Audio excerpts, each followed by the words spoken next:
the main theme I think people need to leave this conversation with is the fact that one blood donation can save up to 3 lives.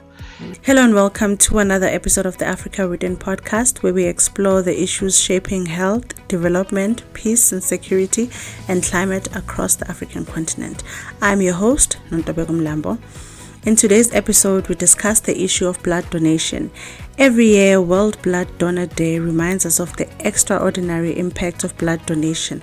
A single donation can save up to 3 lives, and millions of people across Africa rely on safe blood every day for emergency care, surgeries, childbirth, cancer treatment, and managing chronic illness. In today's episode, we will talk about what happens after someone donates blood. To help us unpack these issues, I'm joined by Mr. Molusi, Director and External Affairs Lead at Roche Diagnostics. We'll discuss why laboratory infrastructure is central to blood safety, the challenges facing blood services across Africa, how innovative diagnostic technologies are helping detect infections earlier, and what it will take to build resilient, trusted blood systems that can meet the continent's growing care needs. Thank you so much, Mr. Molusi, for joining me today for this important conversation. Before we start, could you just talk about your role at Roche Diagnostics and how your work strengthens healthcare systems across the continent of Africa? Yes, no. Thank you very much, Sisi, for having me. My name is Molusi, and I am the External Affairs Lead with Roche Diagnostics Southern Africa. I essentially the work I do is around, external stakeholder relations, and that is primarily work that we do with ministries of health across SADC region to really strengthen access to quality diagnostics. We mainly specialize in a subset of diagnostics called in vitro diagnostics, or IVDs, which is your traditional laboratory equipment. So if you look at your Lancet laboratories, your AMPATHs, your NHLS from a public sector side, those large machines that sit in the laboratory are mainly what we call in vitro diagnostics, and that's the space that we play in today. So from we essentially play within multiple therapeutic areas or disease areas in terms of supporting the diagnostics of those diseases, as well as the screening and monitoring of those diseases. So you think about HIV viral load, where it is mainly on monitoring of the patients, throughout their lifetime. Obviously, also the confirmation of the initial diagnostic. So if you were at a clinic and you had a confirmation of an HIV diagnostics, you would need to validate that with a laboratory PCR test. And that is something that we would also be doing from our end. And then to the discussion of today, we also play in the space of safe blood, which we can talk about a bit further. Yeah. Okay. And we often hear that, the message that says donating blood saves lives. What happens really when somebody donates blood? Why is this conversation about blood donation so important? Yes, no, absolutely. I think, safe blood is really an important aspect. And, the main theme I think people need to leave this conversation with is the fact that one blood donation can save up to 3 lives. And what we mean by that is, through one donation that you may do, you are able to give someone either what we call your blood platelets, which is a component of the blood. So you have what we call whole blood, which has multiple components. And the 3 main components that may be required in transfusion for different reasons may be your platelets, may be your blood plasma, as well as your red blood cells. and they may be all needed for different aspects depending on your condition. So when you donate blood, some of the solutions that Roche Diagnostics provide is able to separate those different components such that when transfusions are needed, they may be availed in the different forms that you have. So the power of one donation is really threefold, that you are able to have, up to three lives saved. And I think this is one of the key messages we want to drive today, that it is a very important act of service to donate blood, and it really does go a long way, in terms of saving someone's life. We know that when the blood is donated, it has to be screened. Can you explain, like in simple terms, what happens when that donated blood is tested? It's going, yes. And I think this is really the most critical step, right, in ensuring that donations can continue, is the guarantee of safe blood. So from our side, as Roche Diagnostics, the solutions that we provide are part of the confirmation of the safeness of the blood, so that the recipient can be assured that that blood does not have any other infections in it. I think we can all agree that the last thing you want as someone that may need, 1 or 2 units of blood, is to then get an infection from, that transfusion. And so the WHO has sort of guidances on some of the diseases that need to be tested prior to preparing for transfusion. And some of the main ones would include, TB, HIV, hepatitis, um, B and C. And these are some of the most, infectious diseases out there.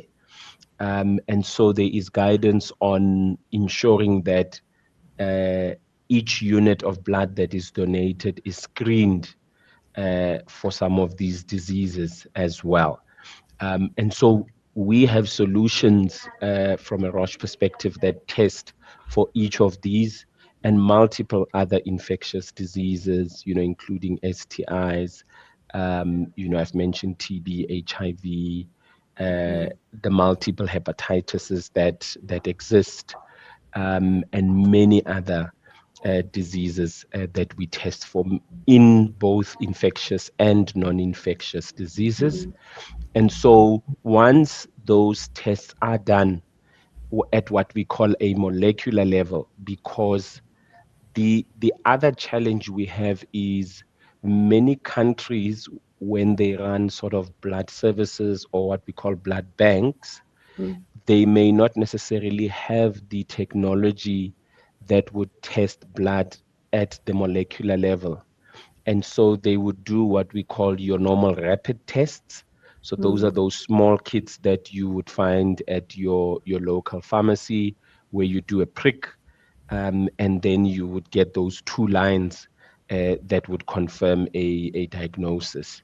The problem with that is that that is more of of an antigen test than an antibody test than an antigen test. And so that would only confirm diagnostics once the disease has been in your body for a far longer period. Okay. However, when you do molecular testing, you are able to pick up diseases a lot more earlier in infection, and the sensitivity level and the specificity level is also at a much higher level.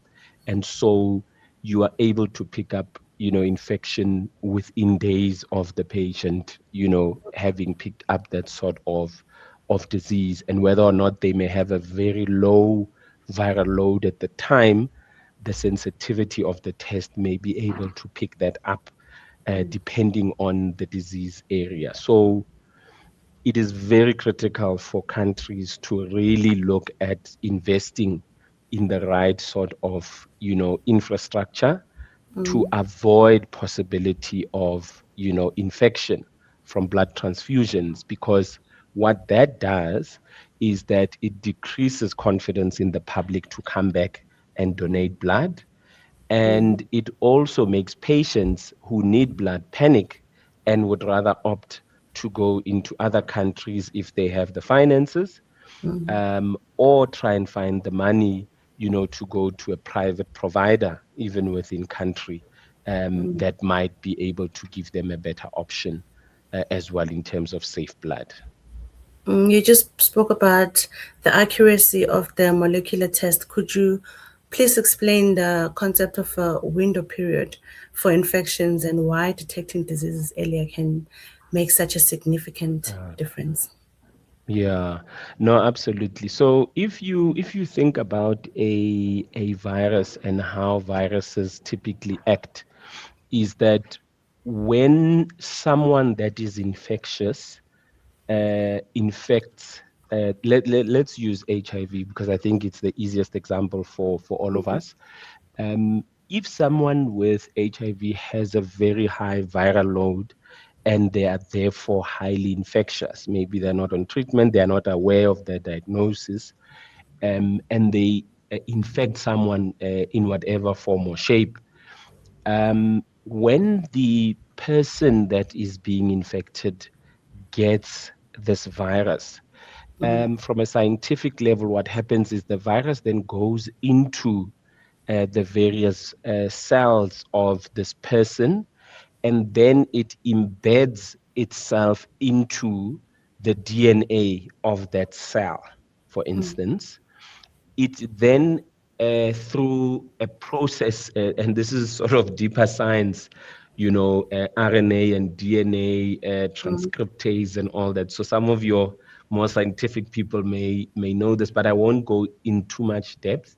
But Okay. there is a mechanism that the HIV virus material, which is an RNA material, is able then to inform your cell to then replicate the virus cell and Okay. multiply it and create more viruses in your body. And then those viruses then move across multiple organs through your bloodstream. And that is what happens essentially over time when you become highly infectious, because the virus is sitting across multiple organs, multiple, entry and exit points, right? So essentially the window period, it is that time as the infection comes into your body, and there is a time that it needs to inform your blood, or your cells rather, to replicate this virus, because you would only be picking up viruses from a test if it is then moving into the bloodstream, right? And if it is at a certain level or above. So you may hear of undetectable viral load, where you have too little viruses to cause infection to someone else. Um, and so there is a period of time where, and that's what we call the window period, where the person is getting the infection, and there is still information that is being decoded to then replicate the virus to a high enough level to become infectious, but to also begin to cause problems in your body as well. And so some of the solutions we provide, are so sensitive that you may pick up, down to 20 copies of a specific virus in your body, or 50 copies. And that's very, very low. If you think about how small a virus is, you can't see it with the naked eye. It's something that is extremely small. So that level of sensitivity of a test is critical, to picking up diseases early and picking it up when the levels of the viruses are extremely low before they can cause infection to the next person. Whereas your rapid tests are basically testing if your fighter cells, which we call your white blood cells, have now been alerted that there are HIV viruses in your body, and they have responded by creating what we call your fighter cells, your T cells, and so on, by then reading the antigen information on the virus. So it then takes a number of more days for your body to create, that response, what we call your immune response. And by then, that is probably another window of, a couple of months or so, depending on your immunity. And so you can imagine the difference where someone picks up an infection and within that first month, they may be donating blood. And if you're using a rapid test, you may not be able to confirm that diagnosis as well. However, that molecular test would be in a position to pick it up.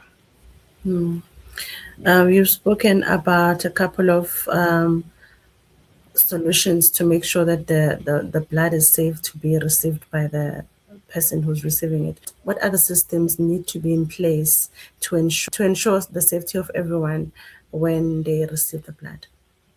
Yeah. So I think the critical thing is to have and set up a proper, what we call blood service or a blood bank. And from a South African perspective, we do have the South African National Blood Services, or SANBS. We also have another sort of a standalone service called the Western Cape Blood Services, and both of them work together, not independently. They work collectively in supporting the blood services across South Africa. Now, the most important thing, to ensure in having a proper blood service is your quality management system, right? It is really critical to have a process, a well-defined process flow in terms of what does it look like for a patient that walks into that blood services to donate blood.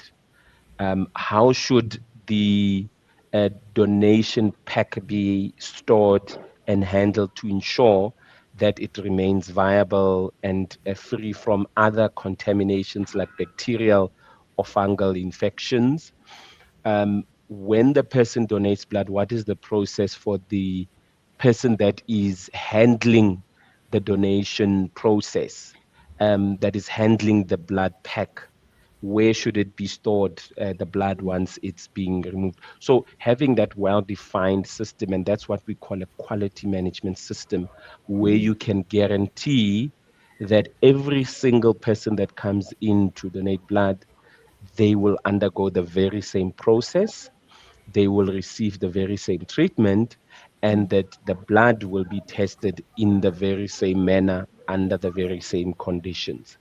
And having a robust quality management system is then what we then mean is how you are able to guarantee safe blood to every single patient that walks into that, either the service, or is in a hospital requiring either plasma, platelets, or red blood cells itself. So the most critical thing is really having a proper and robust quality management system that is also subject to audit, either through SANAS, who ordered the sort of systems and processes from a South African context, or international standards, what we call ISO standards, and those are also well defined globally. Many of your listeners and yourself may know of an ISO 9001, but there are multiple other ISO standards for specific spaces, laboratories, on how they need to conform at an international standard. And that would then tell you that whether you are coming to a South African National Blood Services center, or you are in anywhere in Europe, the process of managing that blood transfusion is exactly the same. And that is what we want to guarantee, that the blood we have here is being handled in the very same manner as anywhere in the world. Okay. What are some of the challenges, the biggest challenges that are faced by blood services and laboratories? It can be, you can start maybe in South Africa, but across the continent or the SADC region. Yeah. So, if you think about laboratories and blood services, these are highly infrastructure heavy places.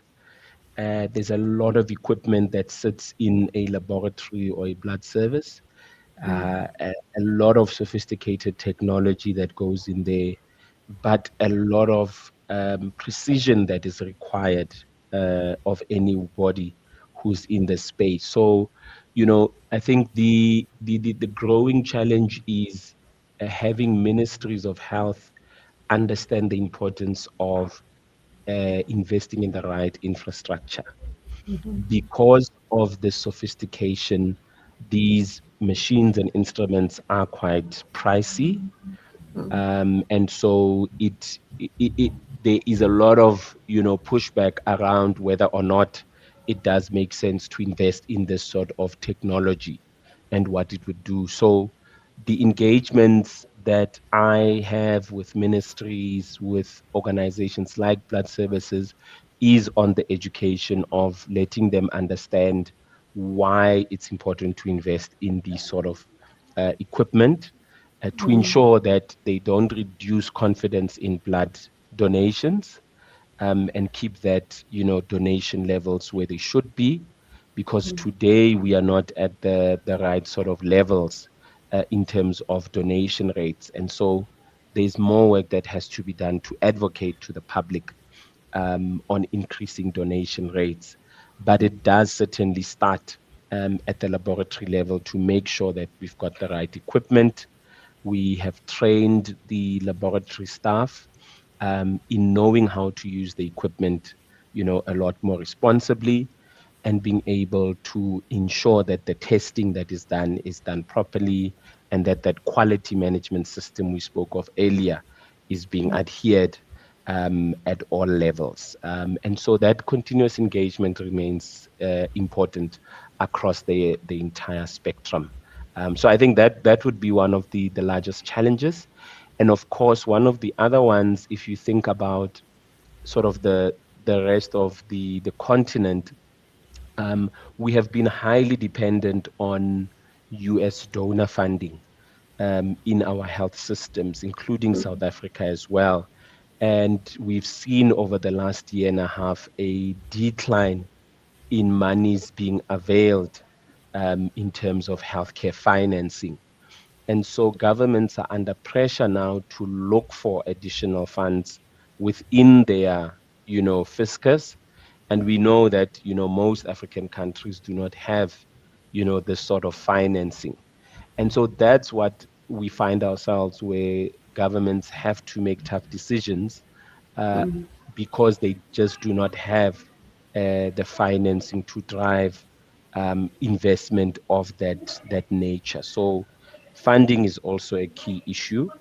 And that is also part of what we do at Roche to help facilitate conversations with alternative donor funders, and making them understand the benefits of investing in this infrastructure, because it can do so much in terms of health outcomes. That threefold we're talking about, where you can save three patients with one. And I think that's what donors want to see, is that we don't want to invest in one sort of thing that can only do one outcome.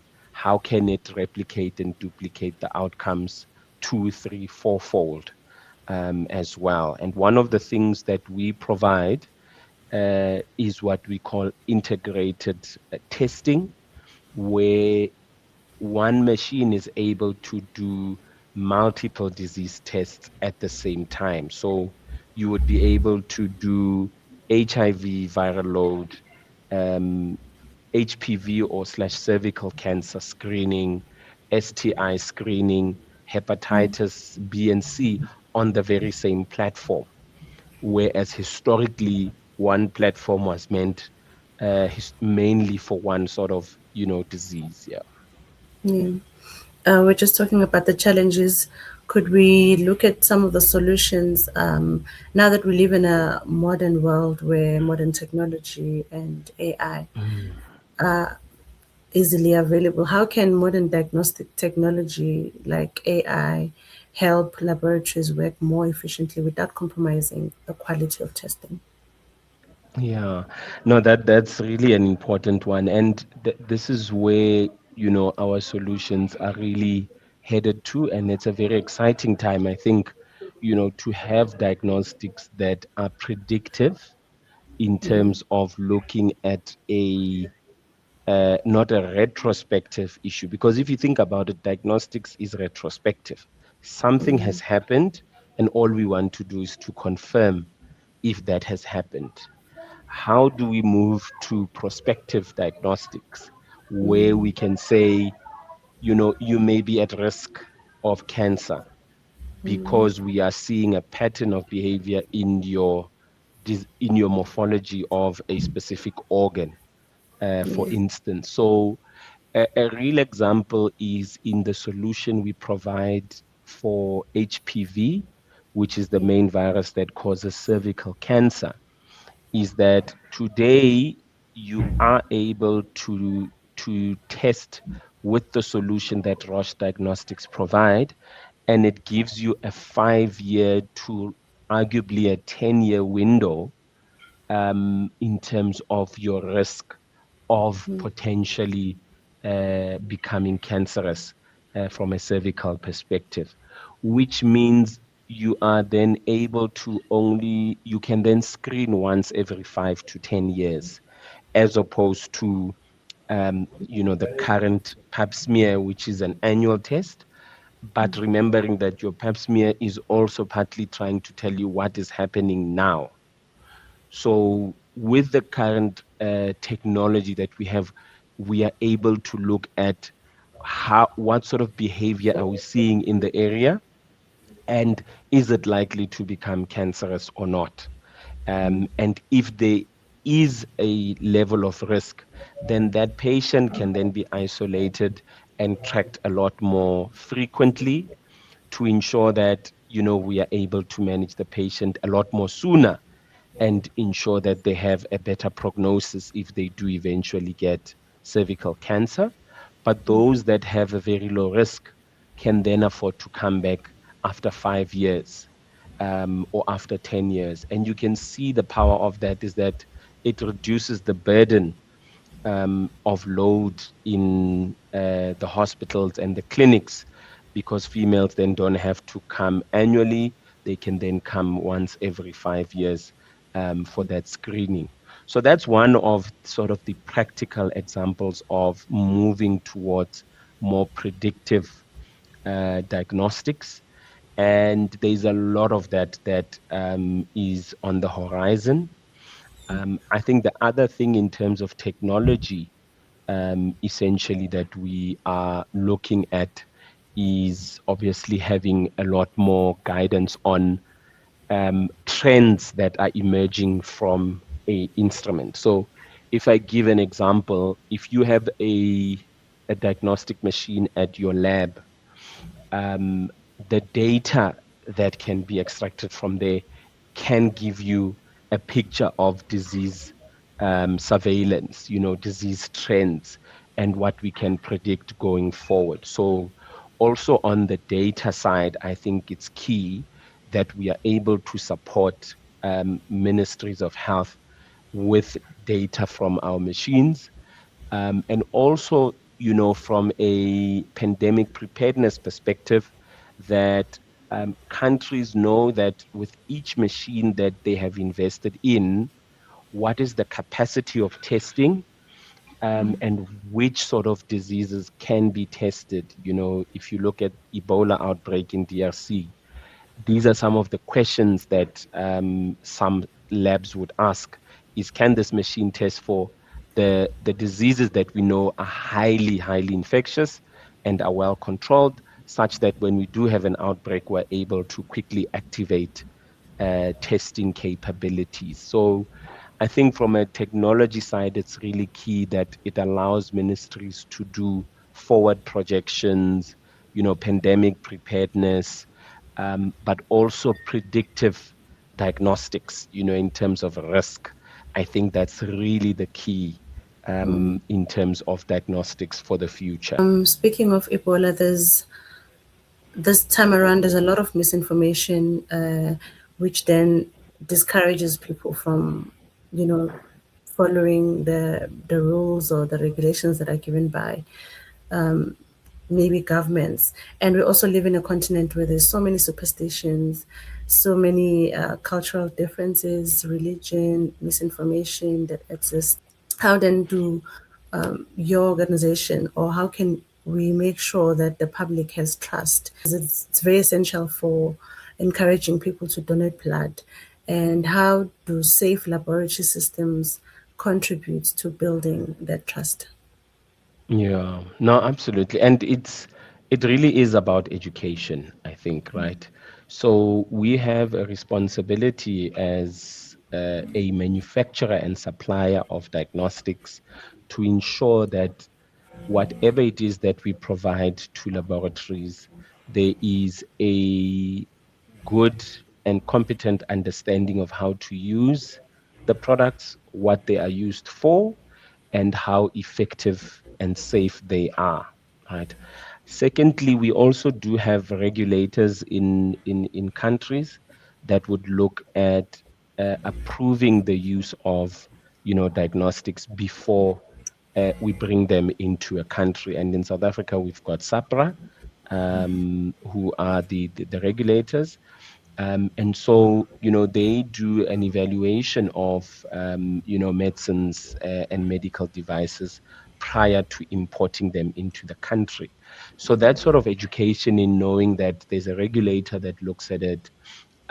We also have to go through a rigid process of approval globally prior to bringing it into the country. And then we also have to abide by an ISO standard. You remember I spoke about the quality management system. So we are subject to multiple audits from multiple organizations to ensure that our products are being handled as they should be handled, and that everyone in that value chain is following the correct processes to ensure the safety of diagnostics. So the education around what happens in the back end is very important, so that the public is aware that before you even donate blood, there is so much that goes into ensuring that that process is smooth as possible. And so we need to work with blood services in providing, people with educational content on, the safety standards, and the fact that these are global standards that are being followed. Yeah. Okay. What misconceptions about blood donation or blood safety would you like to address? I think it's certainly, from a misconception perspective, is around the possibility of using that blood, for voodoo, shall I say? We know in a lot of black cultures, there's the sense that blood can be used for witchcraft and so on. And I think it is quite unfortunate, because it does create a lot of resistance, um, particularly in our cultures, because of these beliefs, because of the things that we see and hear of, in our communities on what people have done. But I think from a health perspective and from a Roche Diagnostics perspective, you know, we have to account for every little thing that is done within our machines. And we can certainly, guarantee that this blood is going for use to a patient, to ensure the safety of that patient, and ensuring that they stay alive as well. And that's part of our mandate in ensuring that we can improve health outcomes across the world. So I think the main thing is really knowing that donating blood is safe. It is not subject to any sort of alternative processes, I think is the best word, and that the quality management systems that we have clearly define where and how our products are helping with the process, and that the blood bank itself can define what happens to each unit of blood from the time it leaves your body and where exactly does that go. So as long as you're able to define that entire value chain of your specific blood donation from the time it leaves your body to the time it's given to someone else, and all blood banks are able to do that. So it does give you that guarantee that it isn't going into, alternative practices. Yeah. Earlier, we spoke about the challenges that exist. What kind of, and then you mentioned, I think you mentioned financing as one of the challenges. So, what kind of investments do African countries need to prioritize to build stronger and more resilient blood systems? Mhm. Yeah, I think this is one of the most critical questions, in terms of healthcare financing. It is a topic that is of high priority for us as well. But, countries are at a point where they are experiencing economic pressure because of the global economy and, all the different wars and challenges that's happening elsewhere. We also see how Africa has relied predominantly on the US for financing through the PEPFAR program, through the USAID program, as well as other donors like the Global Fund. And these funders have over time made a decision to reduce the amount of money that they are availing to African countries. And so countries are now grappling with how do you bridge the gap of that money? And have we, over these years, built, a program that allows for us to be independent with our health systems? And I think most countries have been too reliant on, support from the West, and we are seeing the skills gap and capabilities gap on the ground in terms of how to support, patients at that level. And so one of the biggest challenges is the skill set issue, is the infrastructure issue as well, having high quality clinics that are able to see every patient on time. And I'm sure you can appreciate the challenges, even from a South African perspective, in a public clinic or hospital. Never mind other countries that are at a lower income level versus South Africa. But if we are struggling, then you can imagine that this is two, three, fourfold for many other countries in Africa. So financing is key because it is the pillar to ensuring that you've got a solid structure in place and you've got the right equipment that can run these sort of diagnostics and pick up diseases early, such that the type of medicines that we invest in is not very expensive medicines where a patient is far gone in the disease. We want to catch diseases earlier so that there's, sort of easier treatments which are much more affordable, and therefore you reduce, the healthcare budget significantly by screening earlier, by diagnosing earlier and treating earlier, and therefore overall improving the health system. Thank you so much. We have come to the end of our interview. Thank you for all your insights and all that you do at Roche for the continent. Thank you. Thank you a lot, Sissy. Pleasure. Our conversation has highlighted that ensuring a safe blood supply goes far beyond encouraging people to donate. It requires robust laboratory systems, skilled healthcare professionals, reliable infrastructure, advanced diagnostic technologies, and sustained investment to ensure every unit of blood is safe for the patients whose lives depend on it.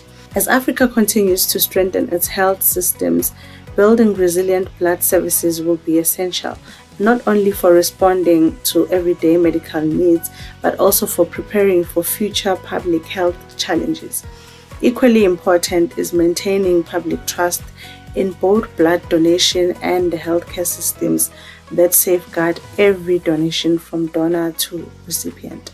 Thank you for listening to the Africa Written podcast. If you enjoyed this conversation, please subscribe, leave us a review, share this episode with a colleague, friend, family member. You can also follow us on our social media platforms for more conversations on the issues shaping Africa's future.